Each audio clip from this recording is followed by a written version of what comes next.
All right. Hello, everybody. I am here with Ms. Lindsey Della Serra from Franklin High School. We're going to have a nice little chat for everybody today. Lindsey, you want to introduce yourself and let us know some stuff about you? Sure. Hi, everyone. My name is Lindsey Della Serra, and if you're in the Franklin Township, you probably know me as Miss D. I started at Franklin 7 years ago. I'm a Rutgers, New Brunswick, Mason Gross School of the Arts graduate. I did their BFA and Masters of Education program. So that means that I graduated with a degree in dance performance and a teaching degree, a master's in dance education. So kind of like a double major. And I was actually able to do my internship and all of my observation hours in Rutgers, or I'm sorry, in the Franklin Township with Mr. Ramos and Miss Michelle Stevens. That might have been her name when she had some of you, Miss Nagy. So I fell in love with Franklin even before I got hired. And then when I'm not at Franklin, I work at a dance studio that I grew up dancing at, Yvette Dance Studio in Cranford. And through that studio, we have a moving youth dance company. So a youth pre-professional dance company that I manage on Fridays and Saturdays. And I also do Pilates training at a couple different studios. And I love to work with dancers, whether they're having some injury or instability. I like to do cross training with them. So that's kind of my three areas of where I am all the time. one of the three. That's awesome. I mean, do you sleep at all? Like that sounds like a very full schedule. But I mean, you seem very happy about all of that, so that's good. Oh Like yeah, you it know. feels like one thing. It feels like I'm doing one thing just at three different places. Oh, well, that's good. But yes, I go to sleep quite early. I know Not like most of a my little teacher friends. woman. Yes, they're like, don't talk to me after 8 o'clock. Yeah. I wish that was my life. I wish my kids would go to bed that early. Okay, so I'm just going to ask. We are gearing a lot of our conversation today towards the middle schoolers coming into the high school because they're going to, a lot of our dancers are going to be seeing you and maybe want to get, some of them might not even be involved in dance at the middle schools, but maybe interested in high school. So we're going to gear some of our stuff towards that. And viewers, if you are on and you have any questions, let us know. You can put it in the chat box and I'll be sure to ask Lindsey at the end, Ms. D at the end. Okay. So what are some things that incoming students coming freshman year next year should know when it comes to dance and Sure. your stuff? So at Franklin High School, there's two dance teachers. My better half is Mr. Andre Downer, Mr. D. We did not plan that, but he's fairly new. He started during virtual learning year. So this is kind of our first full year together in person. And we have a lot of different classes. We have a beginner's dance, intermediate dance, advanced dance honors. That's kind of our general dance track. And then we have, and also a boys dance class. I'm sorry. So beginner, intermediate, boys, advanced dance honors. And then we also have a career and technical education track, which I believe we are going to start to call the academy program. And it's almost a little mini dance major experience like you're in college, but you're in high school. And those classes are technique 1, 2, 3, and company honors. So those courses have a little bit more rigorous of an audition and an application that you have to fill out. And you actually get to be enrolled in Raritan Valley Community College as a senior. So you audition as an 8th grader, you get in 9th grade, and then you're kind of locked in for 4 years. You have that elective all 4 years of high school, and automatically as a company member, you're enrolled in college and high school at the same time, which is really cool. That's So awesome. whether you want to be a dance major or not, you're going to leave high school with credits, liberal arts credits that you can use to transfer to other colleges, and maybe you don't have to take a prerequisite or a liberal arts course. You'll have that. It's like a free class almost, but in high school. That's awesome. I love that idea of going into college with credits before you've even entered the building. That's amazing. Yeah. All right, great. Thank you for the explanation of the the levels. That was Yeah, it's a little bit complicated. But if you don't know where or what you want to do yet, you can always ask your dance teacher at the middle school. You can ask your studio teacher, and you are welcome to email me or Mr. Downer at any time because it is a little bit complicated. And we always love to meet with you. Like it's so much better. Usually our auditions are in person, but because of the lack of busing this year, we weren't able to do anything after school. So we had a Google Classroom send us a video type of audition. But that doesn't mean the conversation has ended. So I hope you know that if you did communicate with me briefly and you still have questions or you want to send me another video, like that's all okay because we're still finalizing rosters and schedules for next year. awesome. You hear that, my middle schoolers? All right. Communication's key. I tell them that all the time. You can talk to Yes. any of us. We are very friendly and very open and Oh my gosh, approachable. email. Yes, It's absolutely. so good to get used to. I mean, yeah, you're gonna need to send emails for any kind of job or um, professional experience. You'll need to know how to communicate and ask questions. It's okay to ask questions. I actually prefer it because then it helps me remember, oh, this one was curious about this, and they wrote me a really lovely email, so I know that they're interested about this. So that's a huge, huge skill that I always encourage to write an email and not put it all in the subject line, but put it all Yes, in an email in the format. exactly. Mhm. Absolutely. All right, great. So what do you wish you could share with your students regarding their success? Sure. So aside from communication, I think it's always good to have an open mind. Um, there's sometimes question about, oh, I was in advanced dance in the middle school, or I'm in this level at my studio, but I'm an intermediate in high school, or I'm in beginner. And so I would encourage all the students to always ask questions to clarify, and also know that every organization that you're going to be a part of has different standards and they have different things that they're going to do with you. So if I go into New York City and take a beginner ballet class, but then I go to another studio and take an intermediate class, like it just all depends. But there's always something to learn, you know, and sometimes maybe you're in a class and you're realizing, oh, I'm actually really confused or I feel really confident and I want to be pushed more. And all of that reflection is really good. So in keeping with the communication with whoever the teacher is, also try to keep an open mind that there's always something to learn and that we don't know everything. We never know anything. Even our grandparents who are hopefully, God bless them, like 80 or 90 years old, there's always something to learn and to be open-minded about a new style, a new type of, you know, teaching style, even that maybe you've taken ballet all your life, but you've never taken this kind of ballet class. So it's just good to understand that there's so much out there and that it's all good information that's going to make you a better dancer overall.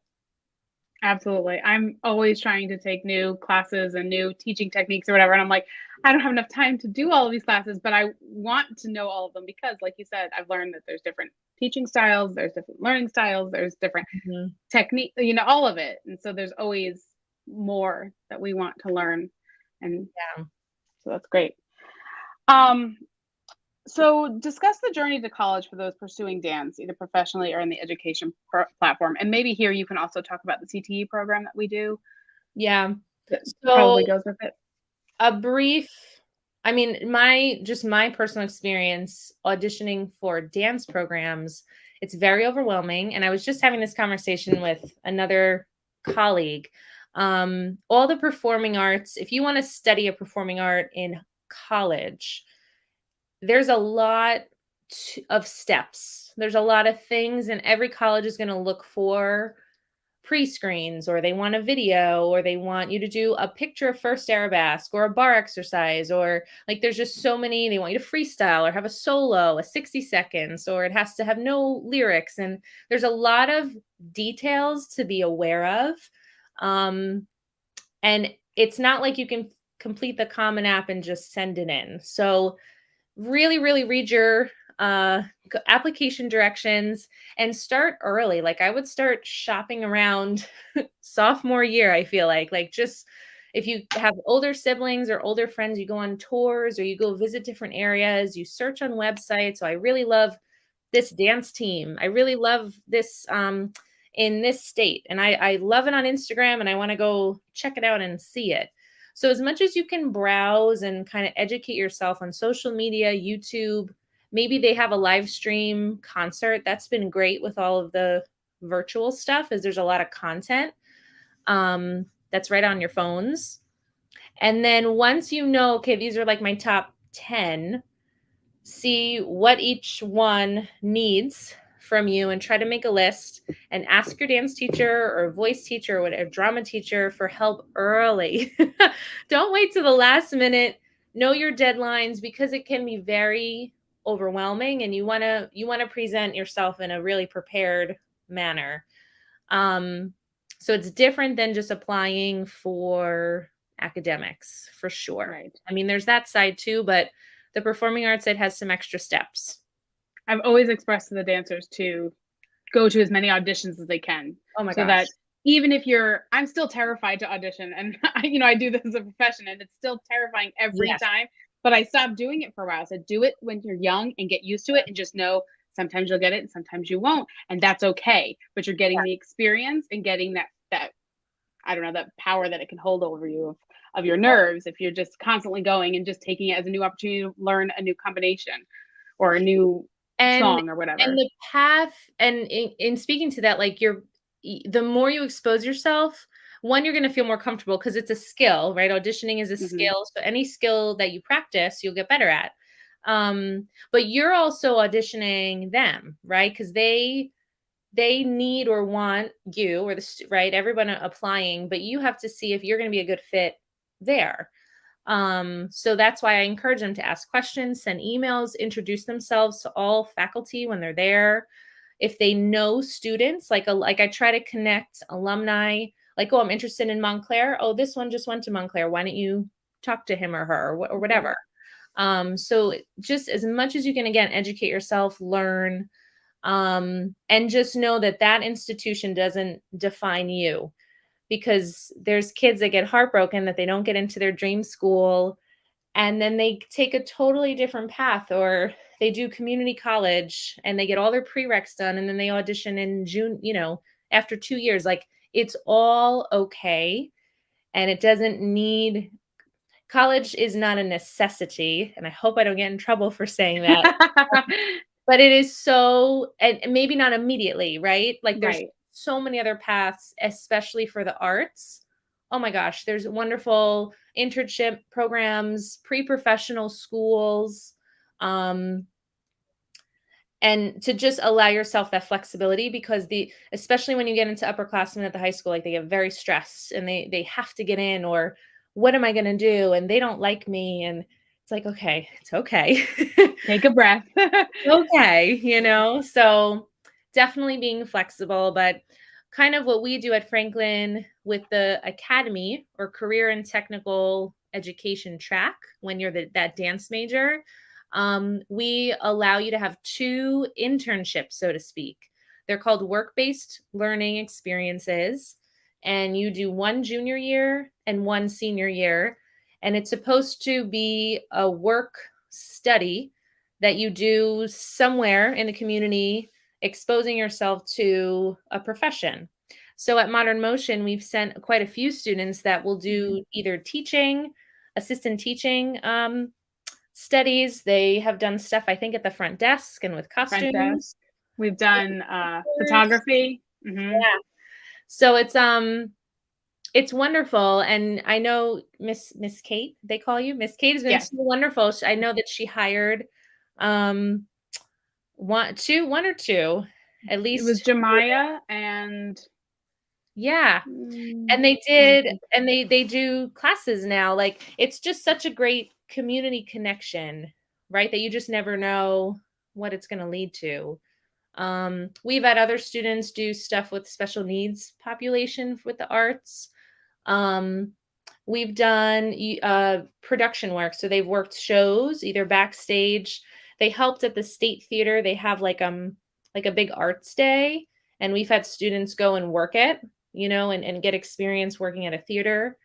Um, we do work with the athletic trainer at the high school. A lot of students have interest in physical therapy. COPT, I believe they're on Easton Avenue. They've taken a ton of kids these past year and a half, so thank you. Because we have a lot of kids interested in kind of that science training, athletic training background. So it's supposed to connect with an interest that you have, which is fantastic in high school to get that. It is. I don't remember who it was, but one of your students that we had a while ago, I remember they were working with us, and then I was saying near the end, I was like, so what do you think? And she's like, well, I now know that I do not want my own studio. And I was like, oh. And I was like, they were like, no, I just want to teach. And I was like, those are two different things, right? Like, so that's great that you learn that, look, you're still in high school before you even went to college, not to go, okay, don't go on a business track right now, go towards your dancing. Absolutely. I think that's even more valuable than loving it more, is learning that, wow, I had no idea I had to know all these different skills, and this is what my day-to-day was going to look like. And maybe I want to do something different. So that's great. Yes. I have not gotten to work with the girls from this spring break at all. I know. Calendar this year has been. Yes. And my calendar, they're like, oh, we'll work the days if you're not there. And I'm like, oh, okay. So yeah, I like to try to show them all of the different things. And my big thing is, I try to teach my ambassadors, there's a lot of prep work. It's just like being a regular teacher, right? You don't just walk into a school and just teach a lesson. You have to do all this. So you have to choreograph and know what your technique is for that day, and what exercise and what music you're going to use. And I've had like even people that we have interviewed in the past, they come in and I'm like, did you prep at all? Or you can tell they prepped for hours. And so but some people don't expect that. Like, dance students don't expect that you're putting in that much effort, just like they don't expect their teachers are putting that much effort. Right. Yeah. Exactly. So I really try to drive that home to them, knowing that, like, this is not, you don't just walk into a building and your hour starts then. Like, you have to do all this other work. Give it some thought. Yes, absolutely. Absolutely. It's a commitment. It's a life commitment. Yes. Yeah. And so my last question for you is, as part of the village, when it comes to our kids dancing in schools, and along with other studios, we all work together so the dancers can get the love from all angles. What do you wish to share with the students in that capacity? Because you're teaching at a studio, you're teaching at the school. Like, what is your to tie it all together? What's your advice? Sure. I mean, so we actually have we have 2 concerts coming up in the next 2 weeks, and I watched the middle school dress rehearsal yesterday, and then the studio just had their spring concert, and it's so interesting to see how they all manage kind of the pressure, right? The stress of either doing an audition, performing something in front of a crowd, getting on their costume. There's all this, there's these nerves, and I've seen a great deal of increase from, I think, virtual learning and COVID and everything, of mental health. And I feel like we can't hide that in dance, right? Because we're dancing with our bodies, we're breathing, we're emoting, and it's like it's debilitating if we're not confronting it. And I think that that's one of the most powerful things about dance. But I think that I've seen a lot of struggle with that this school year. Either they don't want to do an audition, they don't want to perform, they're kind of pulling back, or they're really, really editing and judging before they even give themselves a chance. So it's emotional to watch as a teacher, because especially ones that you've had younger and you've never seen this before, and now and already in the dance world we're so critical and it's like, absolutely, and oh my God, and so I guess my hope is that we continue to as educators support and listen. I listen a lot every day, And I hope that I can support and encourage, all those students, whether they're struggling or not. But on the student side, I don't want you to give up, because there has been this kind of drop and lack of wanting to dance. And I feel like that's the scariest thing and the thing that makes me most sad, because I want them to run towards it and use it. And maybe they're not, performing in front of a crowd that year, but at least they're feeling confident themselves in front of the mirror in their class. They're pushing themselves to learn a new style, or I'm just going to choreograph this new little section of a solo, but it's just for me. It's not, for anything, the pressure.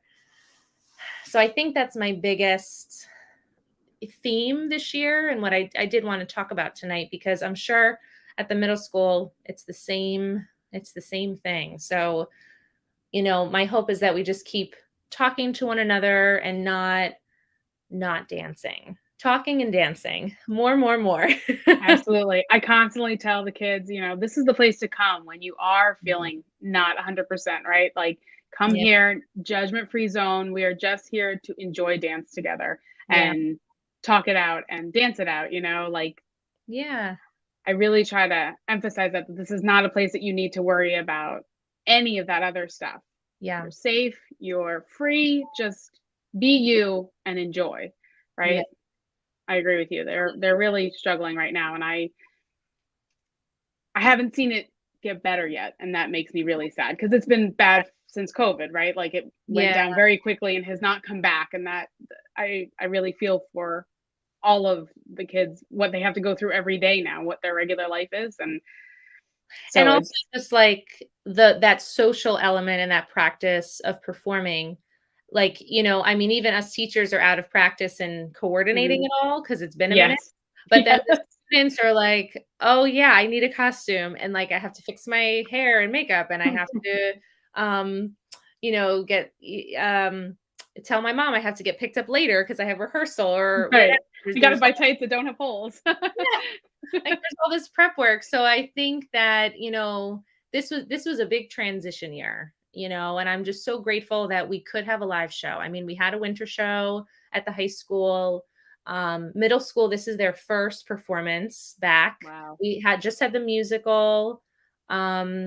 And we're about to have our concert. Tomorrow, we're actually also having an alumni day, kind of. We've Oh. called it a couple different things. I believe it's going to start to become the CTE, or Academy Conference. And what that will be is we're going to employ alumni who have gone on to be professional dancers or video broadcasters and editors.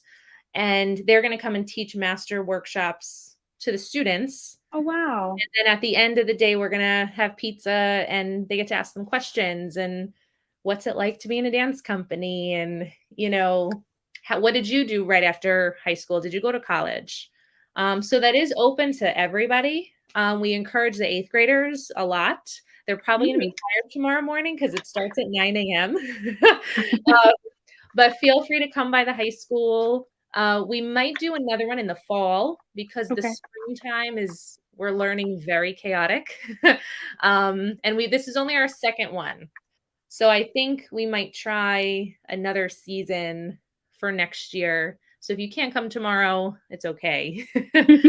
But bridging that connection, and especially having the alumni come back, is like always like the best. Like, I get tissue box. Yeah, that's a great resource for them. That really is. That's awesome. Yeah. So that'll be tomorrow. And then again, we have one show next Thursday, May 26th at 7:00.